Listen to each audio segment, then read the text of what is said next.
There we go. There we go. There we go. Terry, I was taking a leaf out of your book. I remember you used to do your impromptu streams when you were walking to work and stuff like that back in the day. So yeah, it's the least I could do, man. Appreciate it. Listen, mate, this is massive breaking news. Can you get your head around? I mean, I know there's no formal talk of you yet from any of these big journalists, but you just know Liverpool are going to get this done now, don't you? I can't believe it. As Liverpool fans in recent years, and I've been one of the more patient ones. You know, it feels like a long time ago we did the Alisson, Van Dijk, Salah that summer or year and a half where we brought in, where we really strengthened, massively strengthened. That seems like such a long time ago, and now. This is happening all over again, except it just seems like it's happening in a much more condensed period of time. And I didn't expect it at all. I thought, you know what, Verts, that's going to be a big signing. Maybe we'll go for Ekatike. I thought maybe Ekatike's price would be around the 60 million mark or something. And as soon as Ekatike kind of got done, in inverted commas, I know it's not fully done, but they announced an agreement and stuff yesterday. I thought, you know what, that doesn't make sense. I can't believe Isak would come in now at this stage. They must have not got approval or whatever. But here we are, and he would not be putting in a transfer request, and this would not be going on if Liverpool were out of the race. I can't believe that would happen. There's still going to be a few more hurdles, but we are there. And where we've thrown our hat into the ring, I don't think anybody else is there who will have a sporting offer or financial offer that will compete with us. So the question is whether Newcastle have the wherewithal, the strength to withhold it and sit tight and say, you know what, you're not going this summer, or if there's some room for negotiation. What Eddie Howe said the other day when he said the words, and he may not have meant it, when he said the words, a player's career is short. Obviously, he was a player, and he said he understands that fact. That gives me a bit of hope. So yeah, let's see. He also said, I don't want to promise you things or say things because it may not happen. If you're confident that your player ain't leaving, you're not saying, I don't want to say he's not leaving because you know you're just saying he's not going anywhere. So yeah, it's very telling. The only club I can see even challenging you for him is PSG, but they've got the finances and the sporting project. But I don't, for some reason, I just don't have a feeling they're going to do it. They're probably very happy. I can't see anyone. I can't see anyone doing it. I genuinely can't see anybody doing it. Maybe Man United. You know, no, I'm joking. So yeah, it's just one of them things where I just don't see it. I mean, what you said, Tel, about when this rebuild that I've been talking about for a while, we rebuilt the midfield a few years ago. But even when we were doing that, and when Mane left and when Bobby left, I was like, look, the biggest part of the rebuild is yet to come, because the key players in this Klopp slot era, let's call it Klopp slot era for the time being, have been Alisson, Van Dijk, Mohamed Salah. Those are the guys.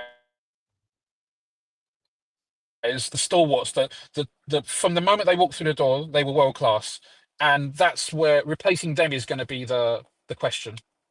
Yeah, mate. Listen, I totally agree, and I think that you're doing it. Salah's done. I think this signing, when you pull it off, Salah's, and I've always, do you know what the beauty of what you're doing here with replacing Salah is? You're not doing it like for like, and I'll use Roy Keane as an example. United tried 3 or 4 times to do like for like. Similar style of players, there's too much of a comparison. What you're better off doing is this: you bring in an Isak, you bring in Ekatike, you bring in a Verts. They will cover the goals, the match winners. Then when Salah goes and you bring in a new right winger, there isn't the need for him to come in and get 40, 50 GA a season, which means he can be integrated, because replacing Salah is probably the hardest position for you to replace, because you guys are now talking about him being your GOAT. Replacing your greatest ever player is impossible, because it's taken 40, 50 years since Dalglish to get him. Find him. So you're probably, none of you may live to see a better right-sided winger than Salah, but you're replacing him elsewhere. It's so smart. It's so sensible, and not enough clubs do it. It's always, we need the new Hazard that can dribble past everybody. No, you're better off getting a world-class striker and a world-class midfielder, and then just and then a good left winger. And it removes that like-for-like pressure. But Rack, look, I'll let you shoot to work, mate. I know you're buzzing. Tom's joining us back on the show in a second. Top man, we'll see you later, Rack. Cheers, mate. Tom's back with us. Talk to me, mate. Yeah, I can't believe... Well, no, I can't believe it, because I didn't believe... I knew with the Isak thing that we were serious. that we've treated Alexander Isak throughout this whole scenario from about March like he was Virgil van Dijk. We have made it abundantly clear we will wait for him if needs be. We've made it abundantly clear he is top target, and the moment he becomes available, we will stop at nothing to get him through the door. What makes this funnier is the fact that in game week 2, instead of it being Isak and Ekitike playing together at St. James's Park for Newcastle, it's going to be them playing together for Liverpool, which just really sort of I find funny because a lot of people have been trying to make out that Newcastle pulled the power play of the century on us by making us overpay for Ekitike, even though we paid less than what they have at this point. And now we're just taking both of them. You seen that scene in Breaking Bad where he's dangling the little pendant in front of Hector? That's basically what we've done now. We're going to rock up to St. James's Park and dangle both of them up front in a 4-4-2 in front of Eddie Howe and go, enjoy your Dominic Calvert-Lewin, mate. So I'm buzzing. Obviously, there's the whole thing of now, I would be pleasantly surprised if Rodrigo still happens at this point. There's a large outlay on Isak. It seems like we're prepping for where you can do Gakpo and Ekitike and maybe Rio and Gamoa on the left. And then you've got Frimpong and all that on the right to be backups. But I'm not even going to bog myself down with all that negative stuff. I'm potentially watching my football club next season have a Salah, Wirtz, Isak attack with Gakpo or Ekitike on the left. Do you understand how frightening that is? Liverpool don't normally do this. Liverpool don't normally get to a position of strength and then go, let's just keep going. Let's keep going. We typically get to that position of strength and go, let's let everyone else catch up now. Let's let everyone else jump us and we'll do the whole cycle again. Now we're serious. Like you said, we need to replace Salah in 2 years. So replace all his output now. You get the creativity in Florian Wirtz and you get the goals out of Isak. And then you've got Ekitike as well, who we have no idea what he's really going to become at this point. We know what he is now. He's a decent striker, good at link-up. We have no idea what he could become playing alongside of Wirtz and an Isak now. So there's so much room for optimism. And I know that the whole thing is like, it's not the Saudis there, but some Newcastle journalist today, Lee Ryder, I think, he came out and said that because of the complications around the potential deal between Saudi and Newcastle, especially for the price that it could be, Newcastle might just want to avoid that drama altogether. So I think we're clear front runners in this. I think we've done the work all summer. I think we've done everything right by the book. We just needed Isak to give that little push, and it seems like he's giving that little push for us now. And we're on course to create the best attack in the league and one of the best attacks, if not the best attack in Europe. No, I hear you. And look, there are people here. Barani says, Terry bets on Newcastle selling Isak for a record fee and record salary to Al Hilal. Look, Newcastle are going to push for that, especially with their connections in Saudi. They are Saudi in that regard. They're going to push for that. Of course they are, because they don't want him to go to Liverpool. But I think it's going to be almost impossible in my opinion, to stop Liverpool from doing this, because the player wants to go to Liverpool. I think that's very, very clear. Indeed, and as you said, it's a huge power play. Liverpool have shown up and gone, this is who we are. This is how massive we are. We're going to get this done. We're going to get it over the line. The fear I have is for Man United now, because they like Wissa, which is fine, but they're going to try and sign 2 strikers, Newcastle. They are going to go for Wissa, and they're probably going to go for Ollie Watkins. No, that's good, mate. I mean, we could help you out here. If Newcastle are that desperate for a striker, we've got one who's probably on his way out now. He's got a good goal record at St. James's Park, 3 goals in 3 games.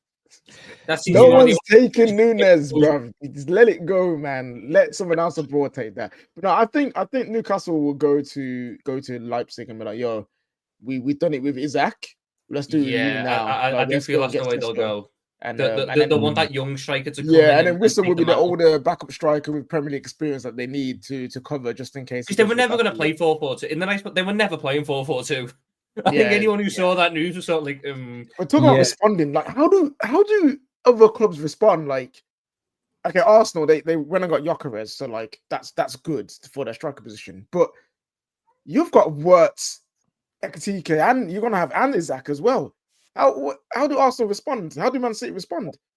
Chelsea, they've blown their load pretty much, because now they're going to get Simmons as well. So their attack is done. So how do everyone respond? Arsenal respond by going to get Eze and Rodrigo. Because look, let's be honest. If you add Rodrigo and Eze to Arsenal's attack with Gyökeres, with Saka, with the players they've got, it ain't far behind. It's not far behind, and that's what they've got to go and do. But if some of the loose reports that have said they've slowed down talks with Eze and they're not going to go in for Rodrigo, if they only add Madueke and Gyökeres, it's not enough. And that's the thing about, we just need a striker. Yes, you did, but Liverpool have moved the envelope. So you've got to do the same. So Arsenal have got to do it. I'm more looking at City right now.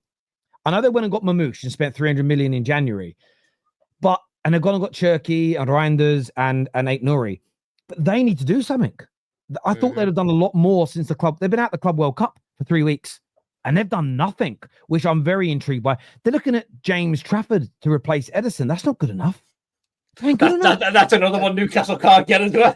Newcastle absolutely pammed. No Cunha, no Mbermo, no Isak, no. They've got a first choice in any position, by the way, this window. Have they managed to get any first choice transfers? No, not yet. No, not yet at all. But that's also why you say that they've got to go. What they've got to do with this money, they've got to go out. But I think Benjamin Sesko is a great shout. Benjamin Sesko and Wissa, by the way, still very good strikers. It's not bad. Sorry, 1 sec. It's just absolutely crazy what we have seen today. It really is. Tom, thanks for jumping on, mate. I'm going to bring Ram in now to have his say on it as well. Cheers, bro. I'll catch up with you soon. Top six. You on top six later? Yeah, I got. I'll see you at 5, mate. I'll see you at 5. Ram. You don't know how. Wait. Pause. Hold on. Oh, stop. What's that? No, what's that? That's his celebration. He's going to be doing that Anfield, bro. You're just doing this. Ram, I expected better from you, man. Now, do you know what? I think Liverpool in general deserve this. The amount of crap that we got the last couple of seasons. We don't have Paul. We don't have anything. We're broke boys. But now we're going out and flexing our muscles, signing Ekitike, signing Isak, signing Wirtz. The rivals did this. The rivals opened their mouths, started talking a load of bull crap, and this is what you get. This is what you get. You're getting us signing a world-class striker and a world-class creator, and we potentially have recreated Salah for the next 5 to 6 years. In terms of what rivals can do, look, I said this before, and I'll say it again. No matter what anyone does, I'm still not concerned. Arsenal can get Rodrigo. They can get Eze. I'm still not going to be concerned. We have potential. If we get this signing over and done with, we have potentially have the resources to go and win every single competition. And everyone knows doing that, something like that, we haven't done that since 21-22, and we saw how that happened. We genuinely have a chance of actually going out and winning the quad and challenging for the next 5 to 6 years. I know, KJ, you said no, it's not possible. No, if they sign Isak, we still got Man City. They're still going to challenge. I honestly don't see anyone challenging us for the next 2 to 3 years. That was before you also had Ekitike as well. Like you've signed in that time, you've signed Ekitike and you're about to sign Isak. I can't say anything. I'm wrong. You know what I mean? I've been shut up. Liverpool has shut me up, man. I mean, it's also like you guys said it. We've literally played our power moves, and we literally move like Bruce Wayne. We move like Bruce Wayne in Batman Begins. If you're gonna kick us out, we'll just buy the damn hotel, and that's what we did. You told us, look, you're not gonna get Isak. We'll buy your first choice target, and guess what? We're gonna come back and buy your main striker as well. This is what I wanted my club to do for such a long time, and it's good to see that, man. Will you have enough money to get the centre back cover you need? Because you've only got 3 centre backs right now. So potentially, but I don't. I think we might go for Gay in next summer on a free. So if Konate does, I don't know what's happening with Konate. I heard news that Konate, we've offered Konate a new contract last night. I don't know what's happening with that. If he does go on a free, then we'll get Gay on a free. We might sign probably a young centre back. Tom Cresswell from Toulouse, isn't it? Sorry, you've been linked to Tom Cresswell from Toulouse. He won the under 21 Euros. Under 21 centre back. Yeah. There was that. I know we were linked to Leone, a guy from Parma, an Italian centre back from Parma. We was linked with. So look, we have money. We still have stuff to address, but don't worry, we will address it. And it looks like we're addressing every single position this summer.